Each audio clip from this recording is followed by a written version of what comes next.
Hey folks, this is Kelani. It's finally here, the huge patch 8.2 info dump that's going to solidify whether or not you think Battle for Azeroth is worth sticking with. The livestream gave us a lot of information and previews of some systems that we've been curious about for a while now, and then all of the content creators and community figures that were invited to Blizzard headquarters actually got some hands-on time with 8.2 and got to ask all of the questions they could think of. So there's videos, interviews and streams that we'll be all pulling from for this as well. Let's jump right in to see what is coming with patch 8.2 and whether or not this will be enough to revive the Battle for Azeroth expansion.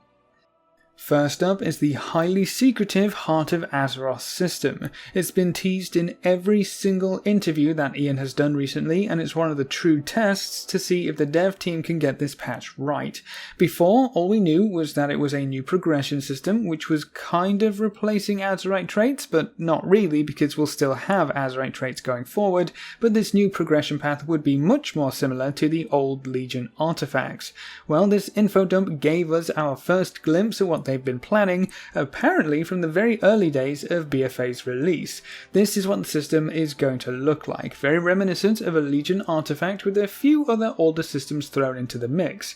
I'm looking at you, Glyphs. The way this works is quite a bit different though. As you level up your amulet past level 50, you will unlock nodes in this progression path. The first big circle in the middle is where we start. That's our major point, so we get the good stuff right from the get-go. The two large circles on the outside are the minor points, and then we have a few filler nodes in between. The filler nodes are what you would expect them to be, small percentage increases to a variety of stats and bonuses, but the larger major and minor points are where this system will derive a lot of its power from. We'll be collecting special new items or spells called essences. These apparently come from every type of content, so you'll have to take part in every type of content if you want to collect them all, but each essence will provide you with an active bonus and a passive bonus. You can slot any of these essences into any of the points that we have, but if you slot an essence into the major point, it will give you access to both the active and the passive effect of that essence, while slotting one into a minor point will just give you the passive effect. So in total, right now, you will gain 1 active ability and 3 passive abilities from this new progression path, as well as the filler nodes in between. As a quick note, we do have confirmation that the UI on screen is not finished and not a proper representation of what we'll actually get. The main difference being that we should see more filler nodes in between the larger points, which honestly was the first complaint I was going to voice when I first saw this UI on a live stream. So more nodes overall, but the same number of larger points where we can actually use these new essences. That's not all though. The essences will have different rarities to collect, so you can get the uncommon version, the rare version, the epic version, and a legendary version. Each of these rarities comes from doing harder content in the area of the game where the essence comes from, and they're supposed to be more of a guaranteed reward that you can work towards rather than relying entirely on RNG. As you get a better rarity of essence, everything it does basically increases. It'll do more damage, it might even gain a few charges, add a new utility effect, but the legendary essence will have some form of grand change to the cosmetic way that it's shown, so you'll get a new flashy animation for whichever essence you get at legendary. We'll talk more about this feature in a dedicated video because there is quite a lot of info to unpack here, and this video is going to serve more as an overview. So moving on, we'll also be getting 2 new zones with patch 8.2. The dev team has said time and time again that they want to try some new things when it comes to open world content, and it looks like they're actually going to try out 2 entirely different approaches to world content at the same time. We have Nazjatar and Mechagon, and they both play very differently from what we've heard. Let's start with Nazjatar. This zone is going to be the larger of the 2, and where most of the storyline takes place for patch 8.2. Apparently, it's actually huge, and it's going to be a lot of fun navigating when we eventually unlock flying. We get down to Nazjatar as a bit of an accident, as it turns out, or I guess it would be more appropriate to say that we're brought down to Nazjatar as we don't have much choice in the matter. As part of the story going forward, Sylvanas sends out her best champions on a boat out to sea, and the Alliance, being the bloodthirsty warmongers that they are, decide to follow that boat. When both faction boats are in the proper location, Queen Azshara opens the ocean and sends us crashing down into the depths of Nazjatar. That's a pretty cool opener, but obviously being in such an alien landscape in such a compromising situation isn't all that ideal, so we hunker down and bide our time, gaining power before striking back at this pesky Naga witch. Along the way we'll find some new allies. The Horde will meet the Unshackled, a group of former Naga slaves composed of the Gilbin, Makura and Sea Giants, while the Alliance will find the Ankoan. We don't know much about these factions yet, but we do know that's who we'll be farming reputation with in the new zone of Nazjatar, and the main story focus of the zone is to build up their little bases that they've got going, so we'll finally be ready to mount a counter-offensive against Azshara. We'll be upgrading and progressing these hubs in a variety of ways. There's new open world features and changes to how world quests are going to work for this zone too. We'll be able to take out a variety of bodyguard type allies out into the zone to help us clear out quests and whatever else, but these new bodyguards will have levels of their own that you can progress through. As they level up, they gain new abilities and can even unlock cosmetic rewards for your character, so that's really exciting. World quests will also be more thematic, and as I said before, they're going to work a little differently. Apparently, different world quests will actually affect the zone and the world in different ways. The example we were given was a rare elite spawning somewhere in Nazjatar, but instead of a random rare just plopped down in the middle of nowhere ready to be killed, this chap brings a field full of troops, sets up barricades and defences and turrets, and might actually take quite a bit of effort to get to so you can kill it. So they're definitely trying some new stuff here, but Mechagon works entirely differently.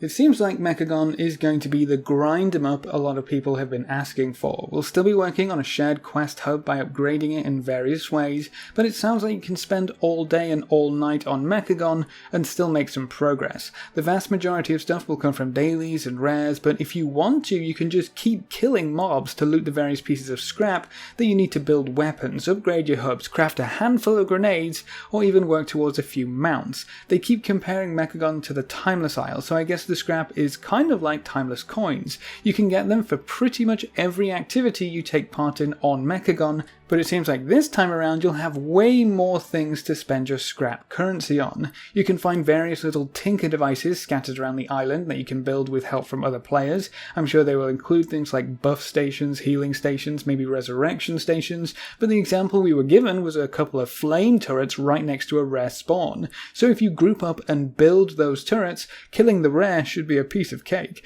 There's a lot of player choice and a lot of reasons to want to be taking part in the stuff on Mechagon. The rare spawns over here are also taking an older, actually rare approach for once. We haven't seen rare spawns in a little while now, but the rares for Mechagon are going to be on a longer respawn timer. Some will have specific events or requirements to summon them, and some will even be hidden and have secret triggers. That's going to be a lot of fun figuring out, but that also means that whenever you decide to pop on over to Mechagon, things should be a little different. There's also going to be a variety of visitors who act as quest givers, and they rotate every day, so that should keep things fresh as well. Even though Nazjatar is supposed to hold most of the story content in patch 8.2, I wouldn't be too surprised if a lot of players spent more time in Mechagon from what we've been hearing about the zone. It looks awesome, it sounds awesome, I just hope it is awesome.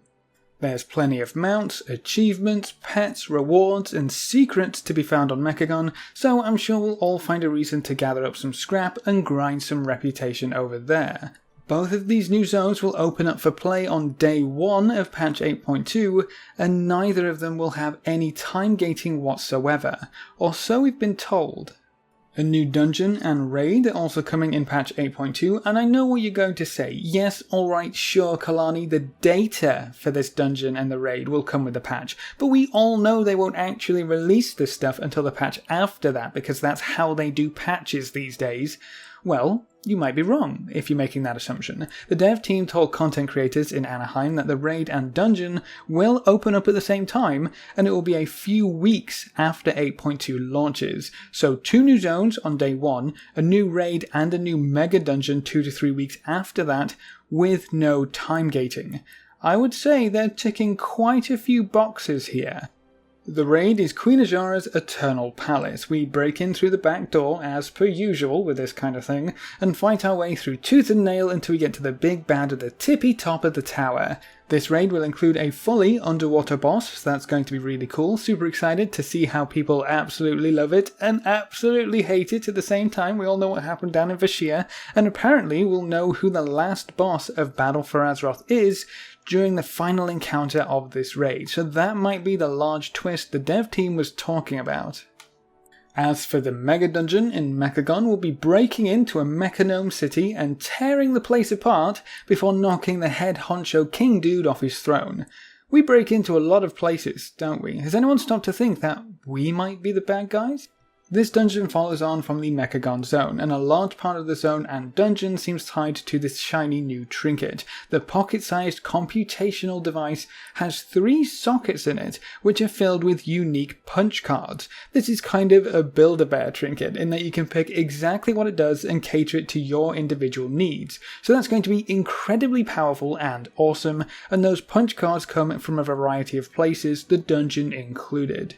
There's also a new mount equipment system, which I swear I saw a post on Reddit a little while ago about this, but this new feature allows you to attach a specific piece of equipment to all of your mounts. You get 1 slot and the equipment you decide to use will affect any and all mounts you use. We have a preview of 3 items here, one that prevents you from being dazed, one that gives you a parachute if you ever get dismounted at a high altitude, and one which allows you to water walk. That's right, any mount you use will be able to water walk, so it's time to take the water striders off your bar because they're not the sharpest tool in the shed anymore. In fact, water striders are actually having their water walking removed. So the only way to water walk on your mount after this patch goes live will be to pick up some inflatable mount shoes. Unless you're a Death Knight or a Shaman or have one of those in your party, but this is a pretty cool system which they can open up and add to over the next few patches and expansions, and who knows, we might end up in a place where your mount is as customizable as your character. We'll also see the next part of the Pathfinder achievement to allow us to unlock flying. There's going to be a treasure trove of cool new rewards and items, mounts and pets, new island expedition maps, Battle for Azeroth Season 3 with new affixes, more quests added to the war campaign, Tauren and Gnome heritage armor, heroic warfronts, a new pet battle dungeon, more world events, more changes to holidays, and a revamp of Brewfest. There should be a list on screen, and I don't think that even includes everything.